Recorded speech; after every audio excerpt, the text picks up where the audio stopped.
Neste belo texto, o Frei Rui conta a história de São Francisco de Assis, o santo inspirador da vida do Frei Rui e de tantas milhares de pessoas pelo mundo afora.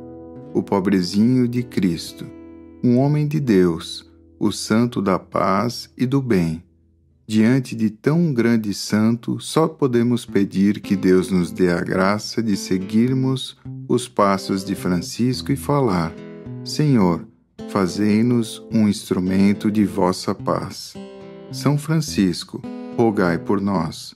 Francisco de Assis, autor Frei Rui Guido de Piné.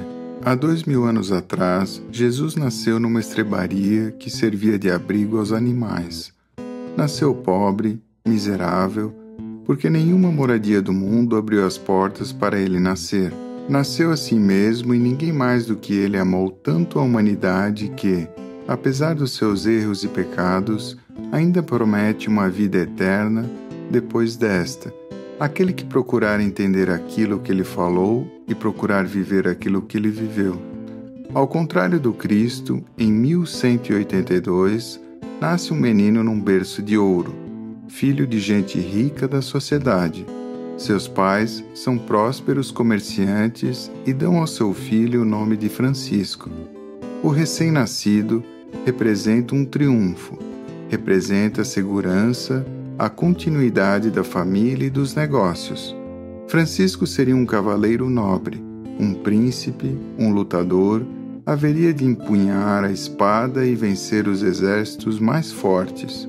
Francisco seria o herdeiro esperado diante do qual muitos curvariam sua fronte e haveriam de exclamar: aquele que ali passa pelo modo que se veste e pelo seu andar é da mais alta e elevada condição social. É filho do Sr. Pedro Bernardone. Assim pensava a família, o pai e a mãe, conforme o espírito e a filosofia da época, onde as pessoas valiam pelo que tinham, pela força, pelas posses, pelo luxo, pela distinção, pelo nome, pela aparência.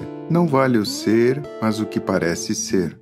Sobre isto, ainda volto a falar, para que ninguém de nós que está aqui neste TLC pense que Francisco viveu num mundo de fadas, num mundo infantil, pacífico, que ele nasceu anjo e como anjo morreu.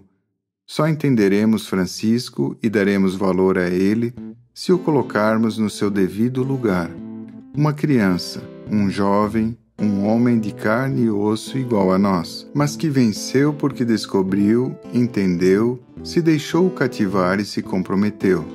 Volto a dizer, Francisco nasceu num berço de ouro. Nasceu e a fortuna, a prosperidade e a riqueza estavam em suas mãos.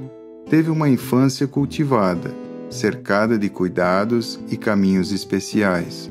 Sua educação foi aprimorada, pois o interesse da família era fazer dele um dos grandes deste mundo.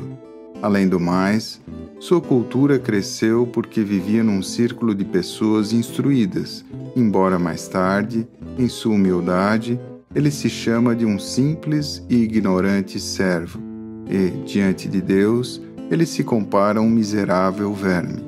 Como tudo aquilo que se cultiva, cresce, vinga e acompanha a pessoa, Francisco também desabrochou para uma juventude cheia de vida, cheia de sonhos, de aspirações, loucuras e conquistas.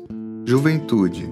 Francisco agora é jovem, tem seus 20 anos, é forte, tem saúde, tem encanto, tem beleza, sente a vibração da vida dentro de si, sente o orgulho e a vaidade de quem pode esbanjar a mão cheia de vontade, sem sentir falta, dando-se ao luxo de vestir-se principescamente, apresentando-se como artista, como cantor e trovador, cantando a beleza das damas nobres da corte, passando de castelo em castelo, de palácio em palácio, agradando e bajulando as jovens ricas da sociedade, compondo canções e versos.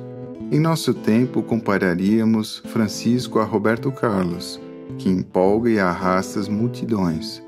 Francisco percebe que ele toma conta de todos, que se impõe, é aceito mais do que ninguém, pela sua maneira expansiva e alegre de curtir a vida. Esbanjador e generoso por natureza, organiza as festanças, banquetes e serenatas a noite toda, dissipando cada vez mais a fortuna do seu pai, a tal ponto que um dia ouviu de seu pai esta sentença: você ainda não é filho de príncipe para esbanjar tanto dinheiro. Embora Pedro Bernardone sentisse orgulho de ter um filho assim, pois a cidade de Assis inteira falava o seu nome. Estado interior. Explode a guerra contra a cidade de Assis. Os negócios do pai estão ameaçados. Chegou a hora de Francisco mostrar o seu brio, a sua força, a sua valentia. Alistou-se também no exército. Combateu por sua cidade e, ferido, caiu prisioneiro. Passou um longo ano jogado como um punhado de lixo num canto qualquer do cárcere. Francisco adoece. Seu corpo esbelto e forte torna-se frágil. A febre o devora e o faz delirar. A solidão o perturba. A prisão o questiona. O silêncio o fere interiormente. É a febre. É a doença. É Francisco que se debate como agonizante, no fim da vida. Subitamente, Francisco está diante de uma galeria de armas, capacetes, escudos, lanças e espadas. Ele sonha em conquistar o mundo e vencer todos os inimigos. Neste momento, desperta e ouve uma voz que lhe diz: Francisco, Francisco, o que é melhor, servir a Deus ou servir ao mundo? Servir a Deus, responde ele sem compreender nada do que se passa. Por que, então, lutar tanto para ser escravo de ti mesmo e do mundo? Francisco compreendeu que era a voz de Deus, que o chamava a uma vida diferente, a conversão. E ele respondeu: Senhor, Senhor, o que devo fazer? Volta à tua terra e lá te será dito o que fazer. Francisco para, pensa, julga e toma uma decisão. Tudo isto é vazio, é tédio, é desamor, é ódio, é confusão, é desordem. Tudo isto é falso.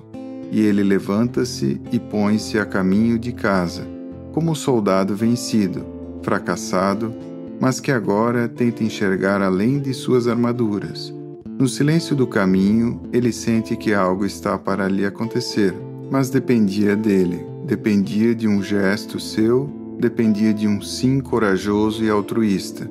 Avançando pelo caminho solitário, ele ouve os pássaros, vê as flores, respira o ar puro da mata, e de repente ele está diante do primeiro passo.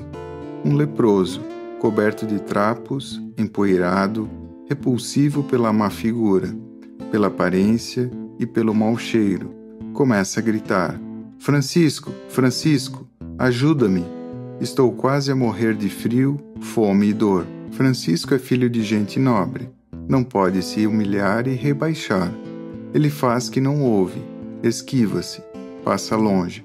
Mas quando o mendigo vai ficando para trás, Francisco ouve uma voz que lhe diz: tudo o que fizeres a um destes, meus irmãos, é a mim que estás fazendo.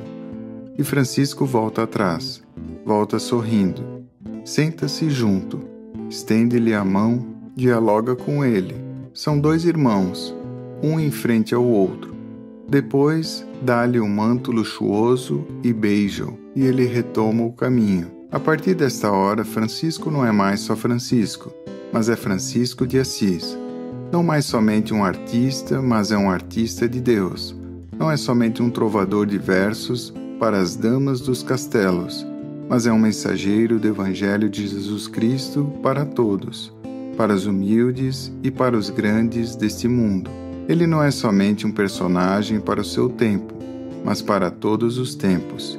Francisco volta para sua casa. Não suporta mais ver a fortuna armazenada dentro de sua casa e multidões a morrer de fome por todos os cantos. Atira muita coisa pela janela. Ele é censurado, é levado ao tribunal civil e eclesiástico. Francisco decide-se por Deus, renuncia a toda a herança, tira as roupas do corpo e devolve-as a seu pai. Deixa a família para viver peregrino pregando a palavra de Deus conforme o espírito do Evangelho, mendigando de porta em porta o sustento de cada dia. Passa por vagabundo, por louco, por desequilibrado, aos olhos de muitos. Mas ele convence, ele conquista, impressiona, arrasta pela sua simplicidade e bondade, pelo seu olhar, pela sua beleza interior.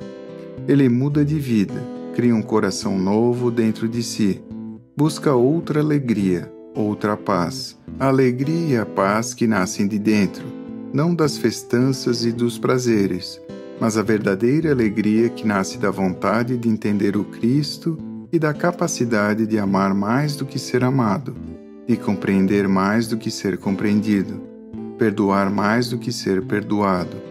É a experiência divina do amor humano. A partir disto, Francisco é o homem de Deus, o homem novo, o homem transformado, o homem ressuscitado, que faz bem qualquer coisa, que reconstrói igrejas, que se veste de sacos, que forma um grupo, que vive em grutas, que vive para os homens e para Deus.